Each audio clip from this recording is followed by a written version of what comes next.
everybody, and welcome to Wine Library TV. I am your host, Gary Vaynerchuk. I've got nothing to say other than the New York Jets are 2-1. Kiss my ass. I didn't even think we're going to win 2 games this year. I am pumped. That's right. And the Giants and Patriots lost. This is unbelievable. Hey, everybody up in Buffalo and Rochester and all those places that emailed me getting ready for your free shipping. Where are you, huh? Where's your free shipping code? Where'd it go? I'll tell you where it went. It went down the tube as the Jets stormed into Buffalo and destroyed the Buffalo Bills. I am in a good mood. And did anybody else notice that Victor Hobson picked up his first career touchdown and we happen to have his jersey up here in the corner on Monday of last week? Did we bring him some WLTV luck? I think so. Victor, send me a check when you get a chance. All right. I'm obviously extremely fired up today. I'm really happy, and I'm going to do a very interesting and thought-provoking, very special episode of Wine Library TV on white Burgundy. I'm into white Burgundies, and I drink a lot of Chardonnay. Chardonnay's get a bad rap. I noticed some people said they'll never drink Chardonnay again. I'm going to try to unbreak that rule. I'm going to try to break that rule and get you to see Chardonnay, white Burgundies in a different light. What else are we going to cover on this Monday before I attack this beautiful juice from Burgundy? I know. Julius sent me a gift. You think he's trying to send me a message? How to pronounce French, German, and Italian wines. Julius, honestly, thank you. That was so thoughtful. Anybody else that wants to send me tons of gifts, I love them. No, but on an honest note, I will read through this on one of my vacations, and I promise you I'll never, ever mispronounce another bottle of wine, or region, or grape, or any other word in the language ever again on WLTV. Thank you, seriously, thank you. So, what else? Chris Stanisi has done the spreadsheet. We all have been talking about it. Well, guess what? Pay attention. It's right down there. Look, it's here. We finally have it. This is really exciting. Chris did an amazing job. Chris made this Excel file for himself. I put my IT people with him directly. Brian Woolley, big shout out to you especially. You did an amazing job. Now it's integrated. It looks nice. It looks like Wine Library TV. Now remember, Chris made this for himself, so it's mainly wines that I recommended. So you're going to not see a lot of the wines I passed on, gave him 75 points to, but we're going to try to add that in. Chris, if you want to help out, you've been amazing as it is, but we're going to try to help out and fill those needs in because we don't want to make it seem like it's just, all the good stuff. So we're going to make that a full database of every wine we've ever tasted on Wine Library TV. Please check it out. Chris has put an obscene amount of work into it. He's an amazing guy, and we really thank him for his efforts. That is a stunning effort, and we appreciate it. Let's taste some wine. Let's taste some goddamn wine. I'm fired up today. Man, you should have seen me yesterday. I was stunned. It was 7-0 before I got settled, but what did Gangrene do? They came back and destroyed. We destroyed you, Buffalo. We destroyed. Oh, man, I'm pumped. Anyway, this is the Domaine Fichet Mâcon-Villages from Burgundy, from the Mâcon, 2005 vintage Chardonnay. And this is really interesting because we are starting at the bottom of the barrel. This is from the Mâcon, which is pretty low in Burgundy as it is, and Fichet is way down. I mean, this is like the ghetto of Burgundy. We're tasting some ghetto wine right now. I'm excited to try some ghetto wine because you know what? It's a $10 wine that has absolutely stunned me. Upset special for sure. And let's see how it's showing because I've really enjoyed this wine in the past. Now, I will tell you that the color stinks. This is bad color. Hey, bad color. We finally did it. This is not great color for a Chardonnay. It's very light. I would definitely not think Chardonnay if I just saw it sitting on the table. It's very light. But here's where it gets great. This is what's great about wine. Stage 2, the nose. And the nose is extremely seductive. Really candied, fruit. I'm getting a big hint of apricot. I'm also getting a little bit of peach. A little peach sorbet. This is really nice. This is really nice nose. Very sweet nose. Very intriguing nose. A little lemon peel, like on the espresso, Real cool. This is nice.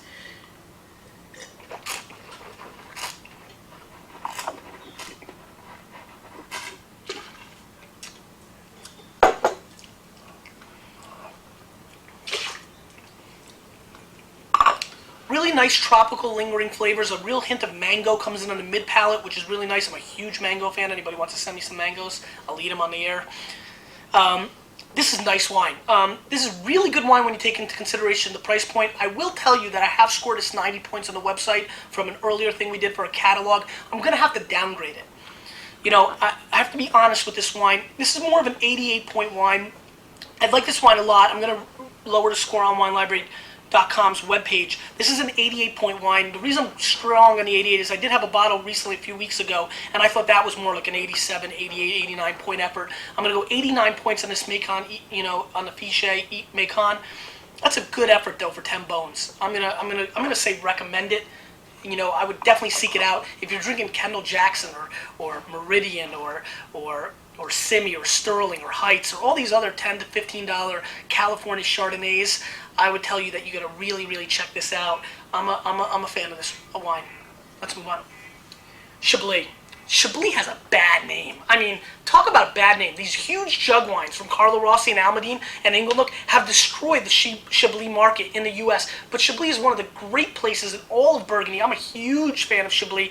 I'm a big lobster tail guy, so when I go to Maine for tasting, make sure, Maine fans, when you tell me where we're going to go, it has to have amazing lobster tail. I'm a huge lobster tail guy, and I don't know. I just find Chablis to be the perfect pairing with them. It's in the north of Burgundy. This right here is the Barat Fourneau, excuse me, the Barat Fourneau, Les Fourneaux Single Vineyard Chablis. It's a premier cru. It's 90 points Alan Meadows. And if you don't know who Alan Meadows is and you're into Burgundy, you need to find out now. Google his name right now, Alan Meadows. He's unbelievable. He's a great wine critic. He's called the Berghound. He's done an amazing job in Burgundy. We love him here at Wine Library. And all the serious wine collectors of Burgundy have really jumped on him. He's a great, great wine critic. Seek him out. Anyway, 90 points Meadows for $20. Unbelievable. He's a very conservative critic. And so that's a very impressive score. So I'm dying to try this out.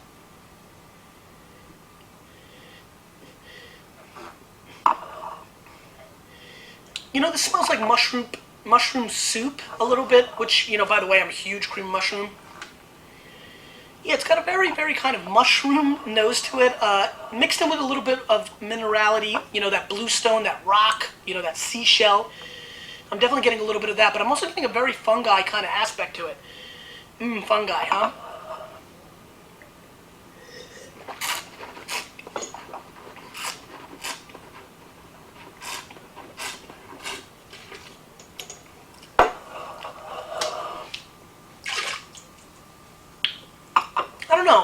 I think Alan might be a little bit high on this effort. I find it to have nice balance, nice crisp complexity, but the mid-palate and the transition flavors, and especially the finish, come off a little bit one-dimensional to me. I'm really not that inspired by this effort. I'm going to score this wine 88 points, which is, solid.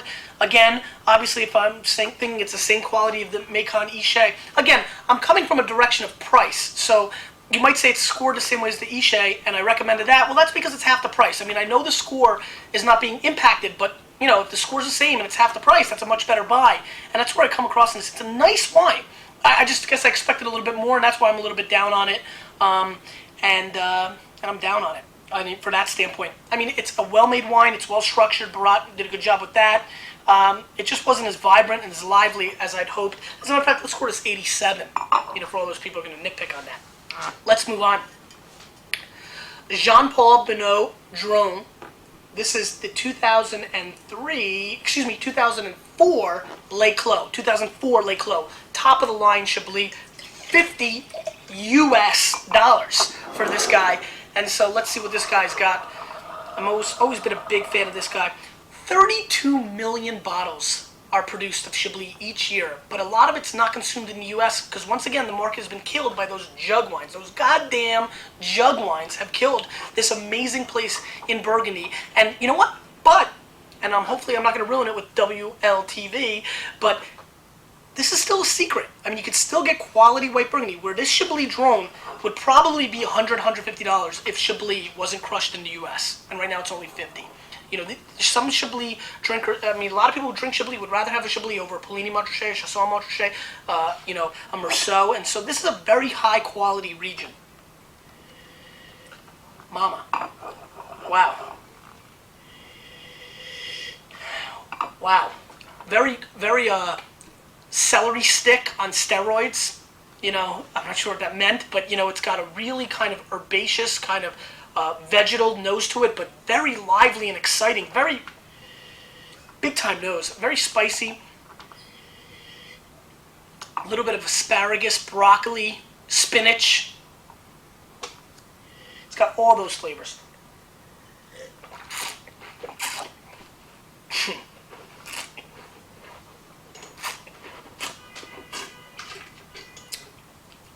Keep a little bit of that.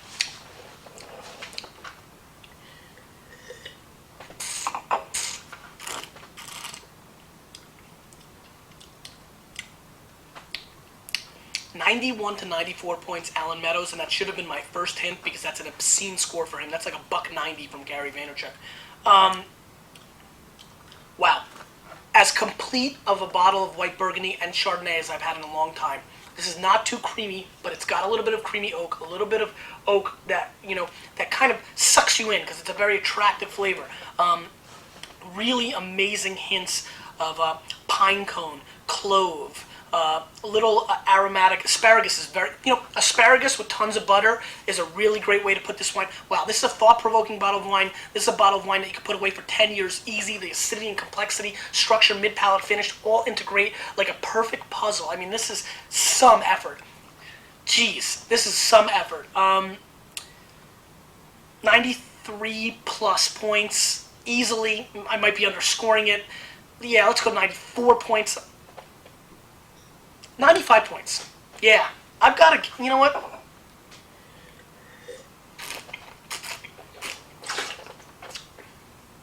$95 goddamn points. This wine is awesome. I'm very impressed with this bottle of wine. I did not expect anything close to this.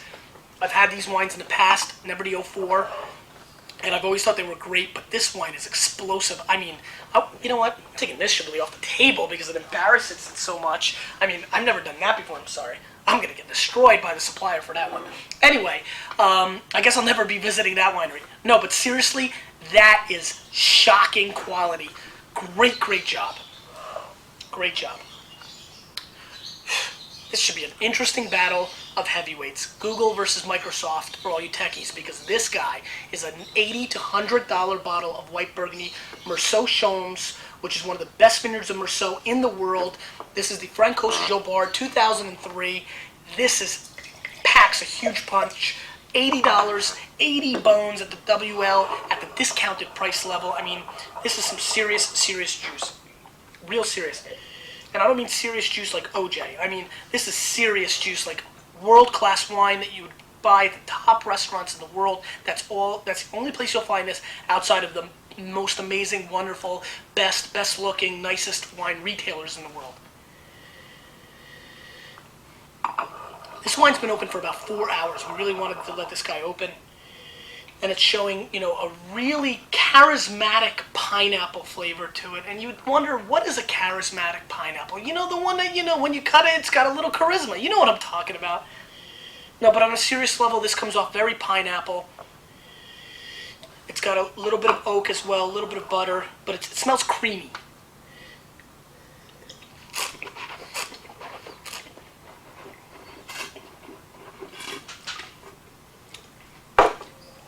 This brings the thunder, but not as much as the drone. This is a very complete bottle of wine. Complex fruit. It's got a nice chalky. You ate some chalk on the billboard. Don't lie.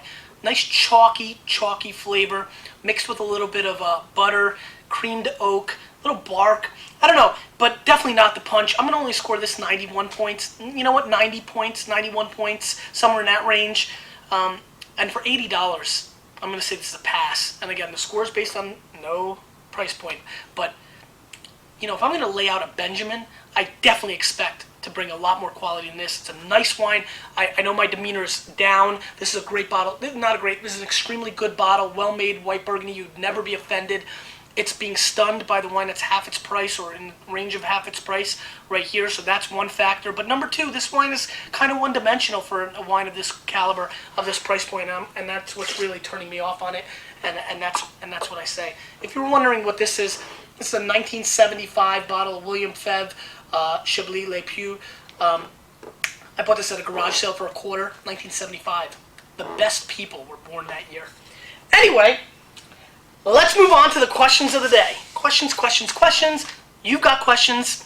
I might have answers. Chuck W. says, have a great weekend. Go Browns. Chuck, how did that work out for you? Not well, huh, man? I'm sorry, man. I was actually rooting for you. I hate the Ravens. I hate the Browns, too. I hate everybody but the Jets. But I was kind of rooting for you. You know, you've lost your first couple games, and the way you lost it, interception late in the fourth quarter in your own end zone, and then a bomb 52-yard or whatever it was, field goal at the buzzer. You might have, oh, God. You know what? Get a bottle of the drone, drink the entire thing out of a funnel. You might feel better. I'm really apologetic. And oh, by the way, we're going to beat your face in when we play you in a couple of weeks. Matty Van says, one more thing, Gary V. Do you have a camera you can take with you so you could film something for Wine Library TV wherever and whenever something interesting comes up? Matty Van. I got way better than that, buddy. 8 crew members following me everywhere I go. We got cameras everywhere. I'm being taped by 9 people right now. Not just this, 8 other crew members. Everything I'm doing, I'm being taped. And episode 100, you'll see everything I do. Brush my teeth, take a shower, throw the football, get pumped, all that stuff. All because I have an 8-person crew taping every move I make. Matty Van, good one. Tim F. says, I just picked up a mixed case of wine, including the Corte Riva. I wanted to get a bottle before it was all gone. Great move, by the way. It got wiped out. And Saturday, my staff was getting bashed by everybody coming in trying to get bottles, but it was all gone by then. Great job, WLTV crew. All right. Can anyone give me a good food wine pairing on the Corte Riva? Tim F. Ooh.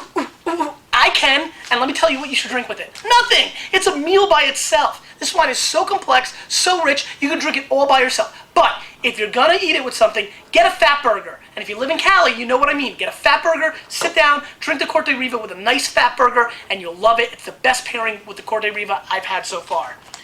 Doug G says, I don't know, man. I think the Paloma still has the Corte Riva, and now that the Corte is up to $50, 40 at WL. They are in the same price point. The only thing is that the Corte might be readily more available. Doug G, step up, baby. Bring it. Come on. Blind tasting, Gary V versus Doug G, Paloma versus Corte Riva. You pick the place. You pick the time. I'll be there. We'll tape it. You're going to lose, sucker. You're going to lose just like all those Bills fans lost to the New York Jets, baby.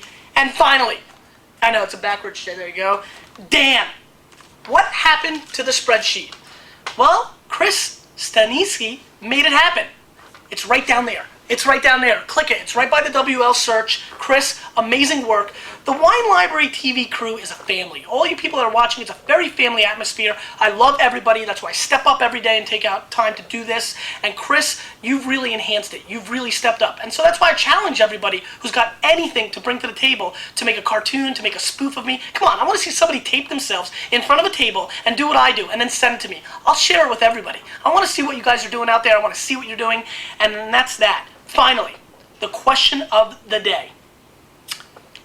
Where should I host the first ever Wine Library TV party?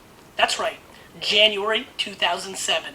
Are you coming? Start getting your plane tickets. I want to hear where we should do it. Obviously, New York City is what I want to do, but let's hear it. Submit it now. We're going to pick a spot. WLTV tasting party coming to a neighborhood in January 2007. I'm Gary Vaynerchuk. I like the Jets. I like wine. We'll see you next time.